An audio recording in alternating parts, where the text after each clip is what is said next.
Bonjour à tous et bienvenue dans cette nouvelle vidéo ASMR échec. Aujourd'hui je vais vous présenter une variante pour jouer avec les blancs contre la carocane. Voici la carocane quand on joue I4, E4 et que les noirs répondent avec C6, D4, D5. Et je vais vous présenter la variante de Fantasy, la Fantasy Variation, qu'on appelle aussi la variation de Maroxy. C'est avec F3. Alors F3 ça vient avec deux idées principales. La première c'est que souvent dans la carocane, les noirs veulent prendre ce pion pour attaquer le centre des blancs. Avec F3, on peut venir recapturer avec le pion et garder un bon centre. Et un gros avantage là-dedans, ça donne aussi la possibilité de roquer et d'avoir la tour directement sur une colonne ouverte pour gagner du temps dans le développement. Et la deuxième idée, c'est que souvent, dans la carocane, les noirs aimeraient bien développer leur fou, soit en F5, soit en G4, pour simplement développer le fou, jouer E6 et mettre le fou en dehors de la structure de pion. Donc les pions sont sur des cases blanches et on voudrait mettre le fou de case blanche en dehors de la structure de pion pour qu'il soit actif. Parce que si on avait le fou en C8, ce fou serait très difficile à sortir dans la partie et serait très passif. Ce serait un mauvais fou. Tandis que si on arrive à le placer sur une case comme ici, ça devient un bon fou. Donc avec ce coup F3, la Fantasy Variation, on vient empêcher le fou de venir se déplacer là où il voudrait se placer. Donc on vient emmerder un petit peu les noirs. Ce qui fait que souvent les joueurs avec les noirs n'ont pas l'habitude de cette variation. C'est aussi un truc qu'on voit rarement quand on joue la carocane. C'est joué dans plus ou moins 5% des parties de carocane. Donc les joueurs de carocane sont probablement pas fort habitués à avoir cette ligne. Et non seulement ça, mais c'est la ligne avec le plus grand pourcentage de victoires pour les blancs, que ce soit au niveau des maîtres ou au niveau des joueurs de club. Donc c'est une variante très dangereuse. Alors il y a plein de façons de répondre. Par exemple on a pion prend et pion prend, E5, cavalier F3, pion prend. Et ici on vient pas recapturer ni avec la dame ni avec le cavalier. Ça viendrait juste donner un pion isolé sur la colonne E. C'est une position totalement jouable. On viendrait roquer de nouveau avec la tour sur une colonne ouverte, mais la colonne ouverte sera au prix d'un pion isolé, qui sera une faiblesse pendant toute la partie. À la place on vient jouer fou C4, qui vient mettre déjà de la pression sur F7 parce qu'il est décidé de cavalier G5 ou E5 pour venir attaquer ce pion. Et si on peut venir mettre le cavalier ici, on a la fourchette sur la dame et la tour, qui est une idée qu'on retrouve régulièrement dans cette ouverture. Et déjà par exemple ici, fou G4 serait une erreur parce qu'on a fou prend, roi prend. Et on a maintenant cavalier E5 échec qui attaque le roi retourne, on vient gagner le fou. Et alors on a une égalité matérielle, on n'a pas gagné de pion, on n'a pas gagné de pièces, mais on a une dominance positionnelle. C'est une position qui est déjà gagnante pour les blancs parce qu'on est à un coup de roquet. On va avoir le cavalier, la dame, la tour en jeu, le fou qui s'apprête déjà à rentrer dans la partie, tandis que les noirs ont perdu le droit de roquer. Le roi va être bloqué au milieu de l'échiquier, sans pion devant lui pour le protéger, avec toutes les pièces encore bloquées sur la dernière rangée. Donc les blancs peuvent juste attaquer avec tout le plaisir du monde le roi noir. Il n'y a aucun danger de se faire mater pour les blancs. Donc on peut revenir un peu en arrière. Après ce coup-ci, après E5, fou C4, j'avais joué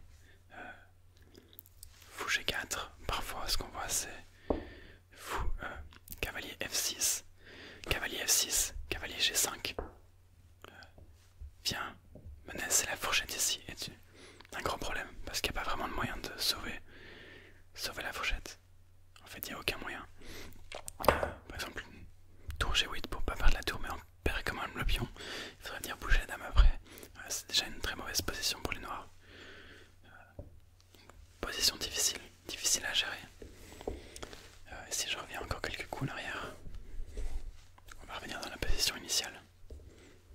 Il y avait le fou ici que j'ai oublié de replacer, mais c'est pas bien grave. Ça revient au même. Ça c'était la position initiale. Après F3, pion prend, pion prend. Le coup le plus joué chez les débutants, c'est cavalier F6, qui est une erreur, parce qu'on a simplement E5 qui vient chasser le cavalier. Cavalier D5, C4, cavalier B6, cavalier C3, et c'est une position très confortable pour les blancs.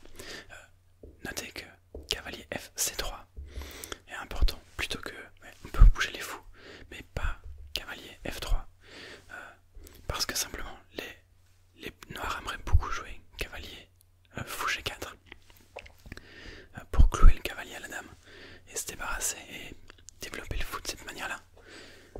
Donc on n'a pas envie de leur donner cette opportunité. Et en fait les noirs sont un petit peu bloqués, ils veulent continuer à développer les pièces. Ils n'ont pas fort envie de jouer fou F5, mais c'est un coup qui est pratiquement forcé. Parce que s'ils veulent développer une autre pièce, développer le cavalier viendrait se mettre dans le chemin du fou et empêcher le fou de se développer. Essayer E6 pour développer ce fou là viendrait empêcher le développement du fou de case blanche. Venir jouer G6 pour fou G7 viendrait taper dans la structure de pion. Et le fou ne fait pas grand chose sur cette case là.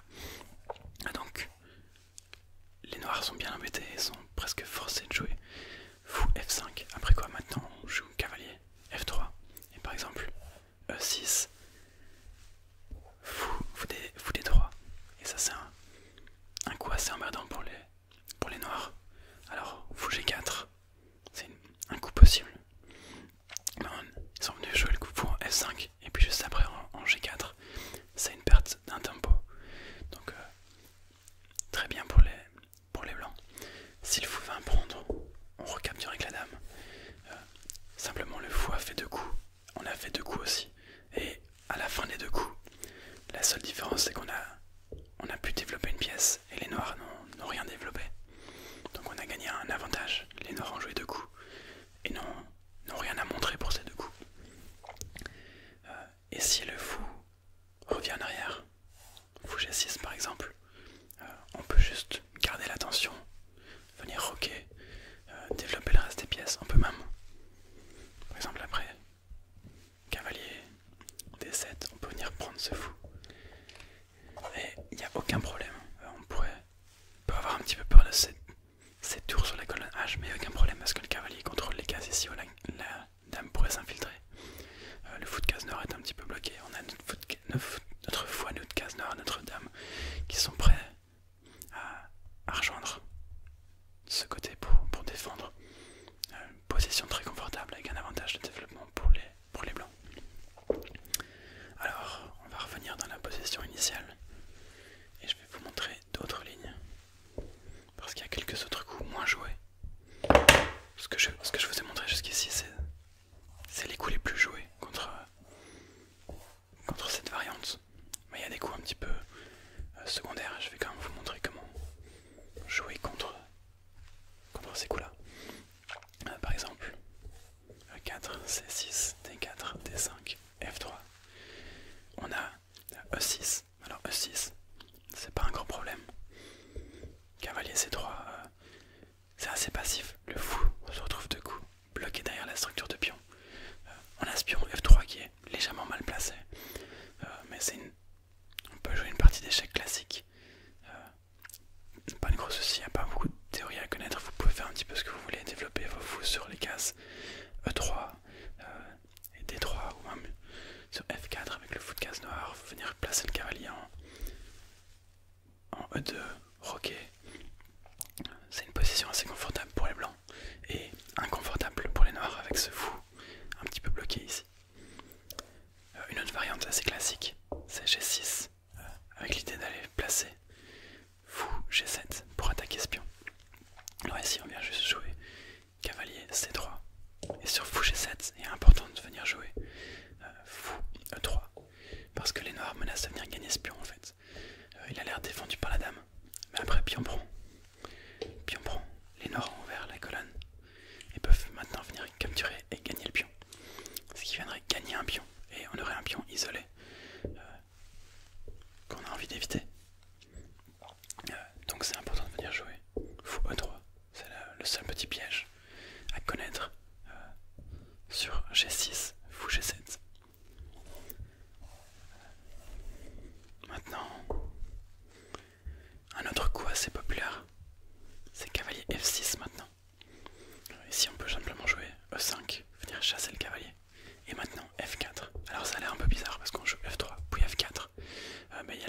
vient se déplacer.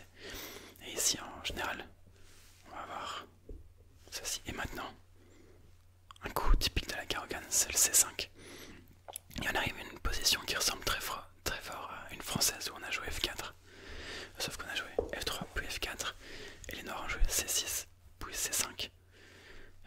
Et on a parfois cette position de la française avec le cavalier ici. Ce qui est emmerdant parce que les noirs peuvent venir prendre ce pion. Et on peut pas le recapturer avec le pion C3. Tandis que cette fois-ci on arrive dans cette position avec le cavalier encore en B1. Et donc on peut jouer C3, ce qui est un gros point fort. Et ce qui fait que cette variante de la française est avantageuse pour les blancs comparé à ce qu'on voit d'habitude. Donc le cavalier F6, la variante avec cavalier F6 ne fait pas très peur.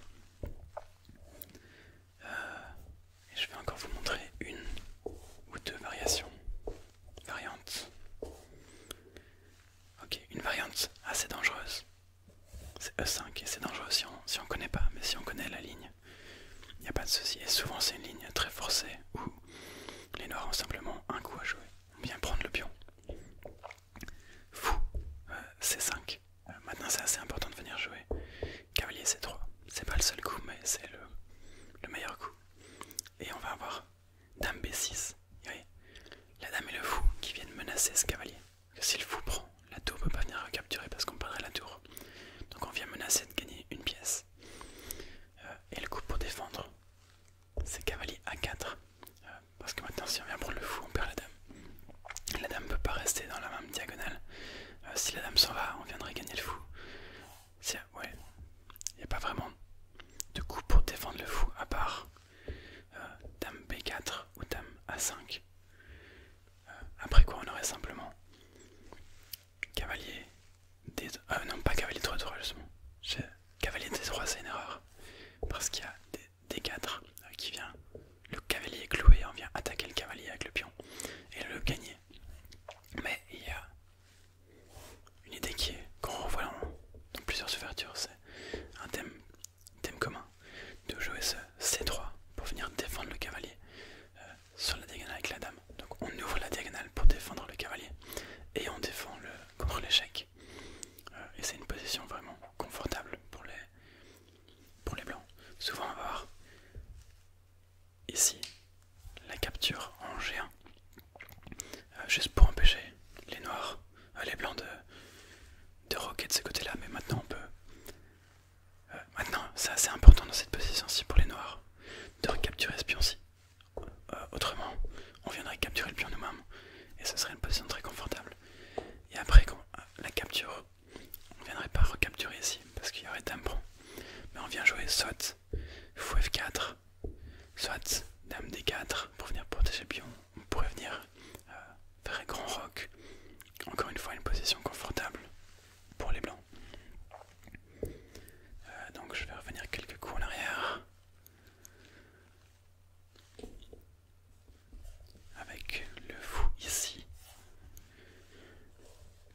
À la place de dame B4 ou A5, il y a aussi fou F2 échec qui vient déroquer le roi blanc. Mais maintenant ce fou est très mal placé. Donc en général, les noirs vont venir maintenant simplement échanger les dames. Et après l'échange de dames, les blancs ont un pion de plus. On peut prendre. Je vous montre la ligne principale et évidemment il y a d'autres variantes. Mais les autres variantes sont toujours à l'avantage des blancs. Bon,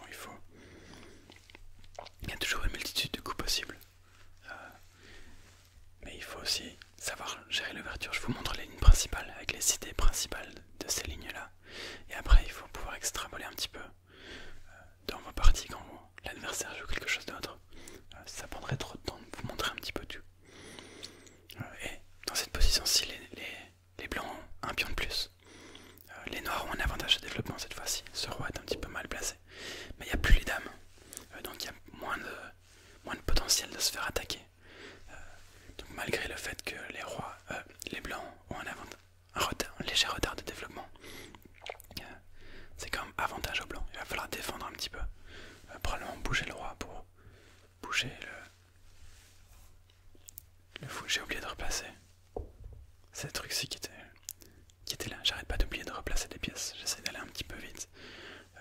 Mais en gros, il faut bouger le roi pour développer le fou, développer le cavalier.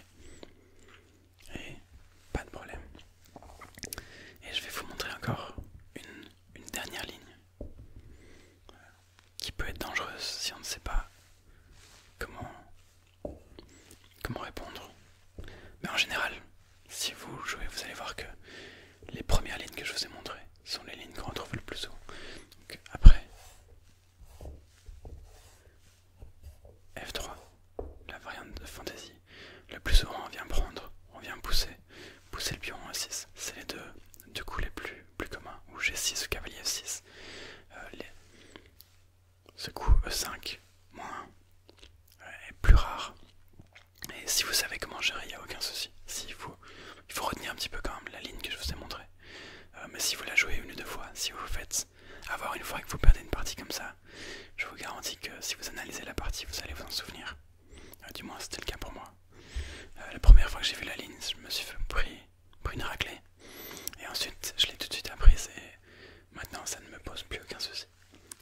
La dernière ligne que je vous montrer, c'est Dame B6. Dame B6 qui est coup à moitié dangereux. On a cavalier C3. Alors maintenant, il y a l'idée potentiellement de transposer dans la ligne que je vous ai montré juste avant, qui arrive dans la même position, avec de nouveau le coup c'est cavalier A4 pour défendre ce cavalier ici, et puis A3 si on vient attaquer le cavalier. Mais souvent ici on va souvent dans cette position-ci à la place, on a pion prend, et maintenant E5. Et là pas trop de problème, on vient juste jouer cavalier F3, on développe. Si les noirs prennent, on vient juste recapturer, soit avec la dame, soit avec le cavalier. Et on a une position de nouveau confortable.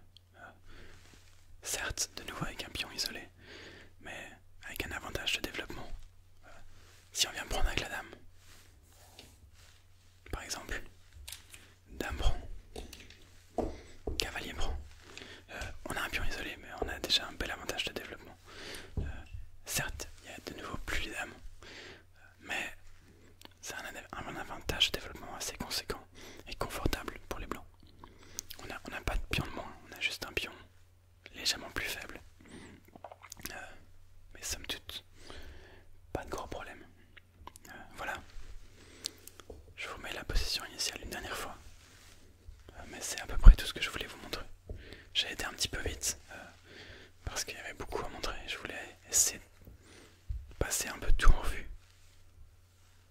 Comme ça vous avez une idée globale de quoi jouer contre toutes les lignes. Si jamais vous avez envie de tenter cette variante contre la Caro-Kann, je vous assure que quand on la joue et qu'on sacrifie régulièrement des pièces, un cavalier ou un fou en F7, c'est assez agréable. Ça mène à des victoires très rapides. Et ça sort les joueurs de Caro-Kann des positions habituelles qu'ils ont l'habitude de voir. Et ça les met vite en difficulté en général. Donc c'est une variante très agréable à jouer du côté blanc. Et pour avoir commencé à jouer la Caro-Kann moi-même du côté noir, j'ai pas encore rencontré cette variante, malgré maintenant je crois que j'ai bien une cinquantaine de parties dans la Caro-Kann. Et j'ai toujours pas rencontré ce coup F3. Et honnêtement, je suis bien content de ne pas encore l'avoir rencontré parce que c'est probablement un coup assez emmerdant. Je crois que si c'était moi, je jouerais dans la variante avec E6, avec les noirs. Et je jouerais cette position un petit peu inconfortable, mais somme toute correcte, avec une position assez fermée. Et j'irais tenter quelque chose comme ça, en disant le pion F3 est probablement légèrement mal placé. Mais c'est une position... Il y a toujours un léger avantage pour les blancs, comme dans une ouverture classique. Voilà. J'espère que cette vidéo ça a plu, que ça vous aura peut-être aidé, appris quelque chose, si jamais vous tentez cette variante dans vos parties et que ça marche, ou même que ça marche pas, n'hésitez pas à me le faire savoir, ça plaisir de savoir que quelqu'un l'utilise et utilise quelque chose qu'ils ont appris dans ma vidéo. Et si vous voulez voir une vidéo similaire sur d'autres ouvertures ou d'autres variantes, n'hésitez pas à me dire quoi. Je vais faire d'autres vidéos